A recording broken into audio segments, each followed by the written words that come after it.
Bienvenue à notre dernier épisode de Stéphanie s'informe. Et oui, c'est déjà notre dernier épisode de la saison, mais ne vous inquiétez pas, on se retrouve la saison prochaine dès le mois de septembre pour rencontrer d'autres organismes et on a plusieurs chroniqueurs également qui vont se joindre à nous. On espère que vous avez découvert plusieurs services et organismes auxquels vous pouvez bénéficier dans la région. Ça nous a fait un plaisir de rencontrer toutes ces belles personnes. Et pour l'épisode de cette semaine, on rencontre José Kennel et Nancy Bruno du projet régional Intervention de soutien aux aînés victimes d'abus. Ensuite, Sylvain Caron nous revient avec une dernière chronique techno assez chaude, disons-le comme ça. Et on termine avec Nathalie Charrette du Carrefour culturel Estacade qui va nous parler des activités à surveiller pour cet été, de belles activités à l'extérieur. Alors, c'est parti, bonne émission!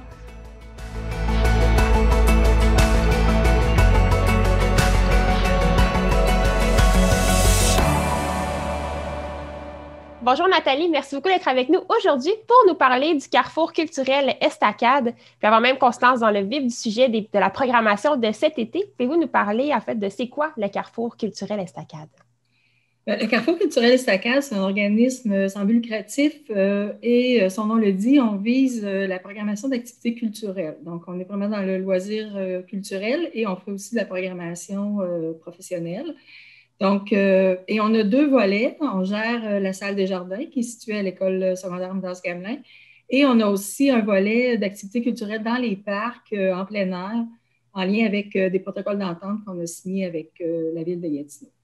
Donc, au niveau de la salle des jardins, pour faire un petit topo rapide sur ce qui s'est passé dans la salle dans les dernières années. Donc, dans le fond, en 2019, la programmation a cessé vers le début de l'été 2019 parce qu'il y a eu beaucoup de travaux d'importance dans la salle.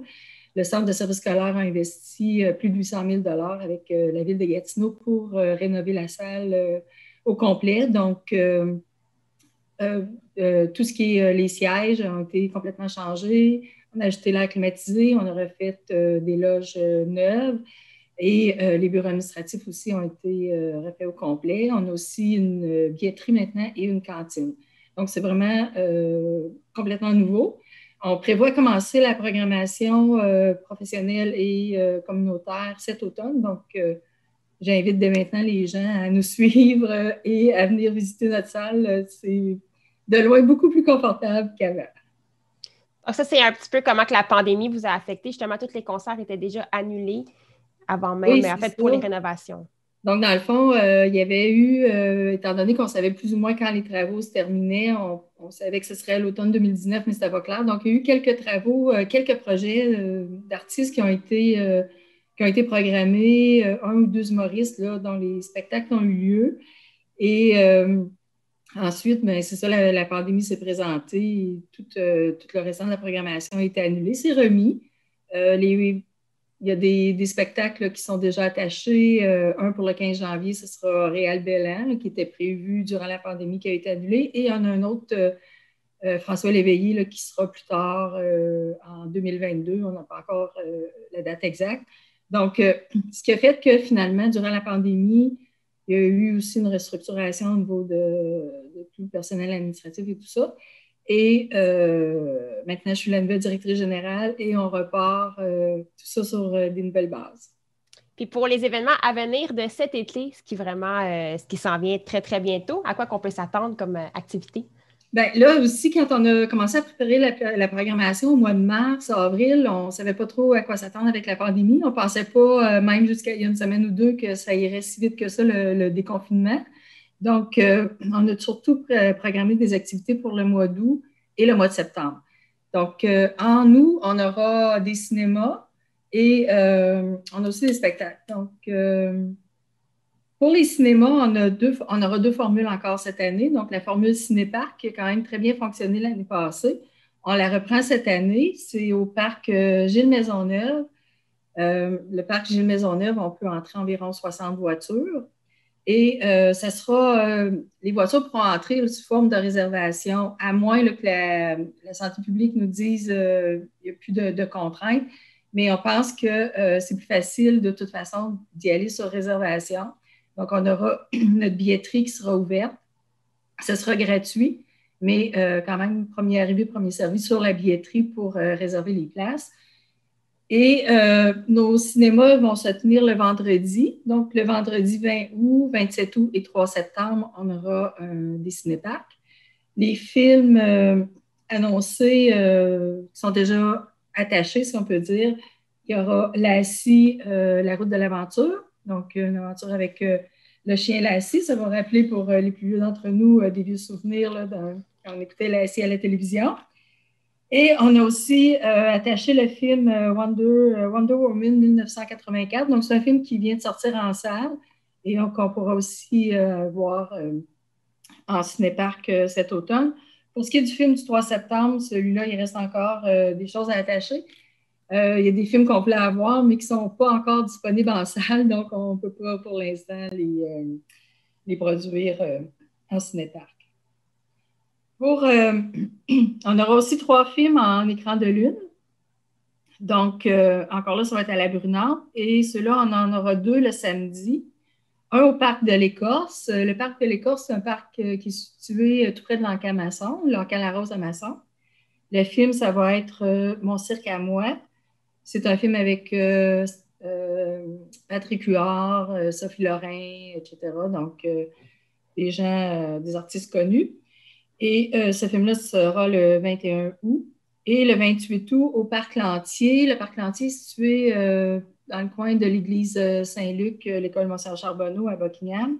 Ce sera le film Dora et la Cité perdue. Donc, Dora avec son ami Diego, là, qui va vivre des aventures palpitantes, j'en suis certaine. Et on aura aussi au Parc des Servantes à Masson, situé à côté de l'école, le centre des adultes La Cité, le film La déesse des mouches à feu, donc qui vient de gagner plusieurs iris, donc on voulait aussi l'avoir. Donc celui-là, ça va être vendredi, le 10 septembre, qui va être présenté sur écran. Et la formule écran de lune, mais c'est la formule chaise de parterre, plus libre un peu pour bouger, tout ça. Donc, c'est un peu différent là, de la formule cinéparc, où est-ce que les gens sont un peu plus confinés à leur voiture, si on peut dire. L'autre activité phare du Carrefour culturel Estacade pour cet été, ça va être un concert sur le parvis de l'église Saint-Grégoire de Nazianze. Donc, on change un peu la formule par rapport à ce qui se faisait avant, où est-ce qu'il y avait plus des concerts dans les parcs, des activités un petit peu plus culturelles et de loisirs. Là, on vise vraiment un peu plus la culture. Donc, on aura 3 spectacles qui seront offerts en soirée du 29 août 2021, donc c'est un dimanche soir. Et la formule qu'on va faire, c'est une formule commune avec la paroisse Saint-Grégoire. Donc, l'église sera aussi ouverte à ce moment-là. Donc, s'il y a des gens qui veulent soit entrer dans l'église pour se rafraîchir, passer le temps parce qu'ils trouvent qu'une partie du spectacle est un petit peu moins intéressante que d'autres artistes, ou pour simplement visiter l'église, on aura aussi des bénévoles dans l'église qui vont mettre en valeur certains artefacts là, en lien avec la paroisse. Donc, c'est vraiment une formule commune, paroisse et carrefour. Les spectacles vont se tenir à partir de 17h30 le soir. On va avoir 3 artistes. Le premier, ce sera Clay and Friends, en formule cabaret, si on peut dire, un petit peu moins à déploiement. Ils vont revenir en salle à plus grand déploiement au mois de janvier. Mais on commence avec eux notre saison sur les parvis. Et ensuite, ce sera Geneviève Racette vers 18h30. Et pour finir la soirée à 19h30 avec Valence. Donc, on a 3 artistes qui vont chanter ou jouer des instruments de musique environ 45 minutes chacun. Et pendant le déplacement, le déploiement de l'autre artiste et tout ça, les gens pourront se déplacer pour entrer dans l'église, faire une petite visite, revenir s'installer pour écouter l'autre spectacle et retourner dans l'église s'ils veulent. Donc, c'est vraiment une formule à 2 volets. Nos artistes, c'est des artistes grand public, musique populaire, donc on pense que les gens vont être intéressés à ce genre de format-là. Et on espère aussi perpétuer ce format-là l'année prochaine pour peut-être 4 soirées du mois d'août là, sur le parvis de l'église avec des artistes là, qui reviennent régulièrement. Donc, dans le fond, on veut créer une forme d'habitude chez les citoyens. Ils disent, bon, qu'est-ce qu'on fait ce soir? Ah, il y a des spectacles. C'est qui? Ah, c'est pas important. Il y a un spectacle, on va y aller. C'est sûr que ça va être bon. Tu sais, dans le fond, on veut vraiment créer une formule où les gens savent que le dimanche soir, il y a un spectacle sur le parvis. On amène notre chaise de parterre, on s'installe. On veut demander cette année avec... nous, on se redéploie pour une première fois. Puis, avec la pandémie, tout ça, on ne sait pas trop pour la nourriture, comment ça va fonctionner. Fait qu'on va essayer plutôt d'avoir des camions de nourriture là, qui vont être dans la ville de Gatineau. Donc, si on peut en avoir quelques-uns, donc si les gens veulent manger, ils pourront manger, ou sinon, les restaurants sont tout près à Buckingham. Donc, ils pourront aller dans les restaurants. Et après ça, il y aura les concerts. Et ensuite, les gens pourront soit retourner au restaurant, prendre un petit digestif, ou au bar, ou tout simplement retourner à la maison. Mais on essaye là, vraiment une formule différente qu'on espère va attirer les gens dans la ville de Buckingham le dimanche soir quand c'est un petit peu plus tranquille, mais que des fois, on ne sait pas trop quoi faire. Mais il s'agit vraiment d'une super belle programmation qui répond vraiment à tous les goûts. Il y en a autant pour les jeunes enfants que les adolescents, les jeunes adultes, que en fait vraiment des événements pour tous les âges. Donc, c'était une super belle initiative de ce côté-là. Puis justement, des côtés, pour rassurer les gens qui nous écoutent du côté des mesures sanitaires, vous avez mentionné que tout le monde gardait ses distances. Est-ce qu'il va y avoir d'autres mesures? En fait, c'est difficile à prévoir ce qui va se passer parce que ça change tellement vite, mais c'est certain qu'on va suivre exactement ce que la santé publique va nous demander. Pour ce qui est des cinéparcs, si jamais, par malheur, on retournait dans une zone un peu rouge, c'est assez facile parce que les gens restent confinés dans leur voiture. Donc, ça, c'est quand même assez simple. Pour ce qui est des spectacles au parvis de l'église, c'est quand même assez grand là, en face de l'église. Il y a le côté, il y a le stationnement aussi qu'on peut utiliser. Donc, si on doit vraiment comme réserver des espèces de bulles, on va le faire, on va se préparer en conséquence. C'est pour ça aussi toute la question de l'alimentation, puis tout ça, c'est plus facile à ce moment-là d'avoir des traiteurs externes plutôt que nous fournir de la nourriture. Ça limite un peu les déplacements sur le site. Donc, on va voir comment il faut s'organiser, mais ça va être fait dans les normes, inquiétez-vous pas. La même chose pour les écrans de lune. S'il faut avoir des bulles, à ce moment-là, on préparera. S'il faut des bulles au sol avec de la craie, on installera tout ça pour que tous les gens se sentent à l'aise, c'est certain. On va nous souhaiter un bon déconfinement de toute manière. On va essayer de... On ne passera pas aux zones rouges, on s'en va vers une zone jaune. En fait, nous sommes présentement dans une zone jaune, donc c'est parfait comme ça. Et pour les gens qui nous écoutent, qui voudraient plus de détails, en fait, on peut tout avoir sur votre page Facebook, autant pour les activités à venir que les manières de faire les réservations. C'est ça. Sur Facebook, sur Carrefour culturel SACAD, vous allez trouver toutes les informations concernant les films à venir, comment faire les réservations, tout ça. Pour le coût, comme je l'ai mentionné tantôt, tout est gratuit. Donc, autant le cinéparc, les écrans de lune ou les concerts, c'est complètement gratuit. Donc, pas de préoccupation, juste la bonne humeur de tout le monde. Puis, on va avoir beaucoup de plaisir. Un grand merci, Nathalie, d'avoir été parmi nous aujourd'hui. On se tient au courant pour le mois d'août, pardon, pas cet automne, le mois d'août, pour profiter des belles activités. Et maintenant, on poursuit avec Nancy, intervenante de chez Savva.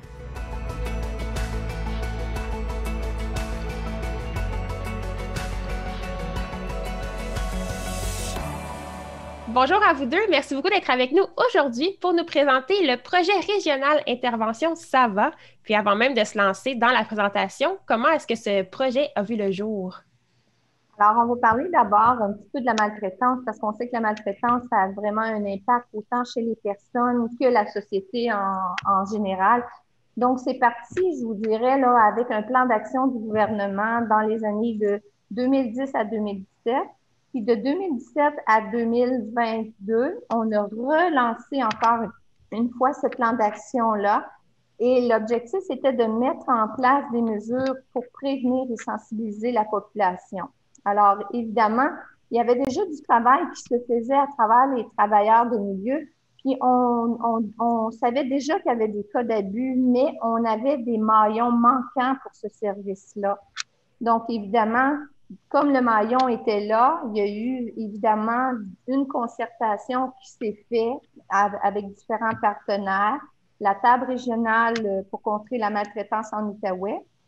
Et c'est de là que le SAVA a eu si vous voulez, a vu le jour en 2020. On devait commencer en mars 2020, mais avec la COVID, le lancement a été fait le 15 juin 2020 avec un communiqué de presse qui a été émis à ce moment-là.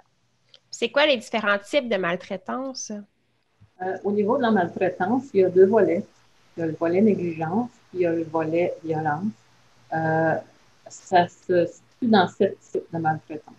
Il y a la maltraitance psychologique, la maltraitance physique, la maltraitance sexuelle, la maltraitance financière, il y a l'agisme, la maltraitance organisationnelle et pour terminer, la maltraitance au niveau de la violation des droits et libertés de la personne. La personne aînée a le droit de dire non et c'est important de respecter ses choix pour promouvoir la bientraitance. Donc, c'est quoi la mission de SAVA maintenant qu'on sait un peu tous les types de maltraitance? Étant donné qu'on a parlé un petit peu de maltraitance, évidemment, à prime abord, on sensibilise la population avec ces différents types de maltraitance-là. On veut dire au départ qu'aussi, on est un service régional, on couvre les 5 MRC, donc c'est un service complet intégré, autant de dépistage, d'accompagnement, de soutien. Donc, si on regarde un peu en résumé, on va promouvoir de façon très proactive la bientraitance. Alors, ça, c'est déjà de façon proactive. On va dépister assez précocement. Donc, on travaille sur le terrain pour tout ce qui est abus. On veut atténuer les conséquences. Donc, on fait beaucoup de dépistage à ce niveau-là. On accompagne toujours dans le respect, puis la volonté, dans le respect du rythme et de la volonté de la personne aînée. On cherche à lui faire prendre prise de conscience aussi de ce qui existe autour d'elle qui peut l'aider. On travaille en collaboration avec beaucoup d'autres partenaires, évidemment, qui œuvrent auprès dans la maltraitance. Puis, on veut aussi soutenir toujours la participation des acteurs et c'est un petit peu ça, là, comme les IFMAB, on va vous en parler un petit peu tantôt. Mais avant tout, on est vraiment un service de dépistage, d'accompagnement et de soutien. Et sous quel service arrivez-vous justement à soutenir les aînés? Sur quel service? Alors, évidemment, on met la mise en place d'un filet de sécurité assez rapidement. Donc, dès qu'on a des appels, nous, on va regarder les faits parce qu'on s'entend qu'on parle de maltraitance à ce niveau ici. Donc, il faut aller voir des deux côtés qu'est-ce qui se passe exactement. Alors, on va sur le terrain, on va essayer de créer ce lien de confiance-là autour de la personne le plus rapidement possible. Et évidemment, on la laisse choisir de la façon qu'elle veut que ça se passe. Parce qu'avant tout, à partir du moment où elle peut choisir, puis que nous, on la guide et on l'accompagne, puis que les ressources sont en place, ben, il y a des prises de conscience. Cette personne-là ben, risque à ce moment-là d'éviter que ça se reproduise par la suite, ces situations-là de maltraitance. Et pour les gens qui nous écoutent, comment est-ce qu'ils peuvent bénéficier de ces services? Ben, de la façon qu'ils peuvent bénéficier, c'est en rentrant en contact avec le SAVA, évidemment, directement. Parfois, on a la ligne info sociale qui est le 811 qui nous réfère des gens quand il faut que je dise aussi que ce sont lorsque les personnes ne sont pas répertoriées, c'est-à-dire on travaille auprès des personnes qui ne sont pas répertoriées ou auprès du CIS. Alors, parce que généralement, s'ils sont déjà connus dans le service, ils ont déjà une travailleuse sociale qui est avec eux dans les services. Nous, on fait vraiment le dépistage vers les gens qui sont moins connus du service comme tel. Puis c'est quoi la différence? Vous l'avez mentionné un petit peu tantôt, mais la différence entre les travailleurs de milieu et le programme SAVA, le projet SAVA? Les travailleurs de milieu, qu'on appelle aussi les IFMAV, ça existe depuis 2006. Leur mandat, c'est de dépister les personnes aînées isolées et vulnérables. Avec de l'accompagnement, ils vont donner de l'information, ils vont les référer aux services qui vont répondre à leurs besoins. Et ça permet de tisser des liens sociaux, d'éviter l'exclusion. Tandis que les intervenants de SAVA sont proactifs sur le terrain. Notre mandat, c'est aussi le dépistage auprès des personnes aînées en situation d'abus ou de maltraitance qui ne sont pas connues du réseau, afin de leur offrir un service de soutien. Ça se fait en installant un filet de sécurité au rythme de la personne jusqu'à ce qu'il y ait un arrimage avec les ressources existantes et un travailleur social. Donc, à travers le processus d'accompagnement, la personne va retrouver son estime de soi, un sentiment de sécurité et avoir retrouvé son pouvoir d'agir aussi. Et le programme Ça va fait partie du Centre Action Génération des aînés. C'est un des services qu'ils offrent. Oui, exactement. Le CAGA, qui est le Centre d'Action Génération de la Vallée, comme vous avez mentionné, est le porteur du projet. Il faisait déjà partie à l'époque de la table régionale et était en concertation avec d'autres partenaires. Donc, c'est lui qui est le porteur du projet. Puis, on fonctionne évidemment grâce à des subventions du CAGA qui est le Québec Ami des aînés. Alors, le gouvernement du Québec qui a offert une subvention pour ce projet-là. Ce projet-là a été initié au départ par Montrose de Montréal et il y a aussi un volet qui existe à Vaudreuil-Soulanges depuis 2015. Eux, ils ont leur aspect, ils couvrent un peu l'aspect juridique, mais nous, ici, dans la région d'Outaouais, on n'avait pas encore un tableau fait, donc on a parti le projet et on ne couvre pas la partie juridique parce que CAVAC est un organisme très bien situé dans notre région qui fait ce volet-là. Donc, si on veut, on fait partie aussi de ce qu'on appelle la trajectoire de la maltraitance. Alors, on est en première ligne toujours, nous, pour aller sur le terrain, comme des sentinelles.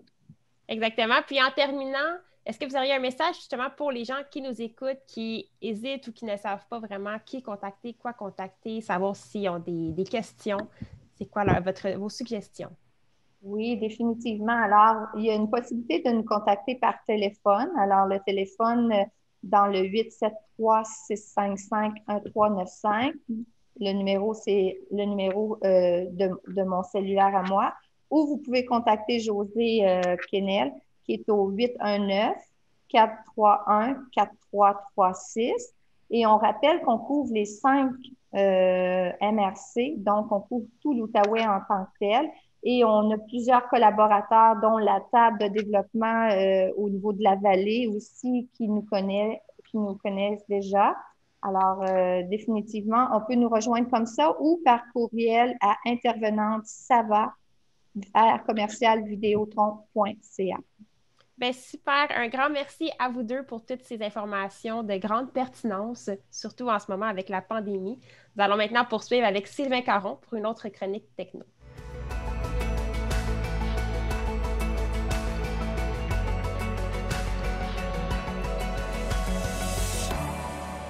Salut Sylvain, je suis très contente de te retrouver pour notre dernière émission de la saison. Et de quoi vas-tu nous parler aujourd'hui? Eh bien, je vais vous parler d'un sujet qui n'est pas du tout d'actualité aujourd'hui. On parle de chaleur en ce début du mois de juin qui est anormalement chaud, je dois dire. On a eu des périodes de canicule.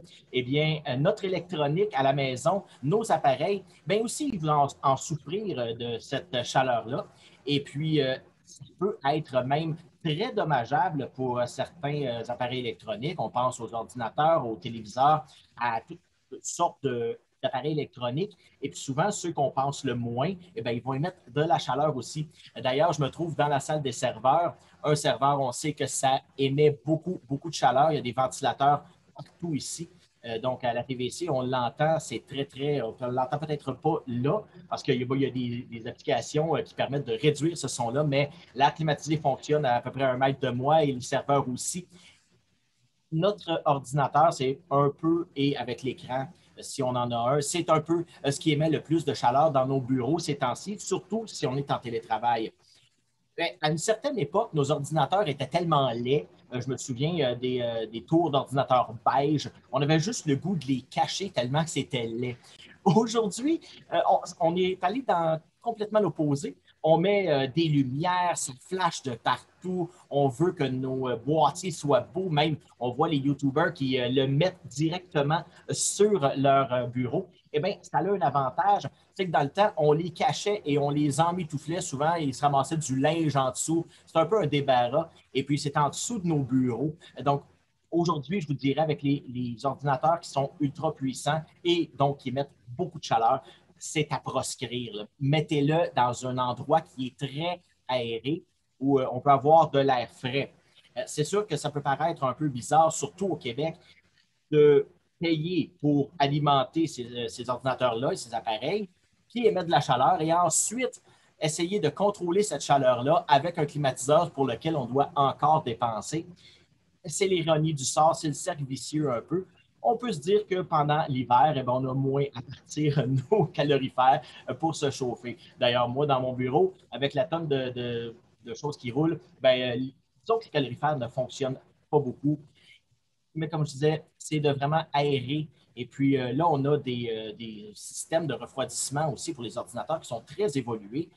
On avait, si je recule, il y a peut-être 25 ans, jusqu'au 386, 486, ça commençait, on n'avait même pas de ventilateur, on n'avait même pas de dissipateur de chaleur sur le processeur, tellement ce n'était pas puissant. Et puis, bon, 486, quand les Pentium sont arrivés, on avait des petits, à peu près 2 pouces par 2 pouces, gros maximum. C'était très petit, on ne mettrait même pas ça sur une carte graphique aujourd'hui.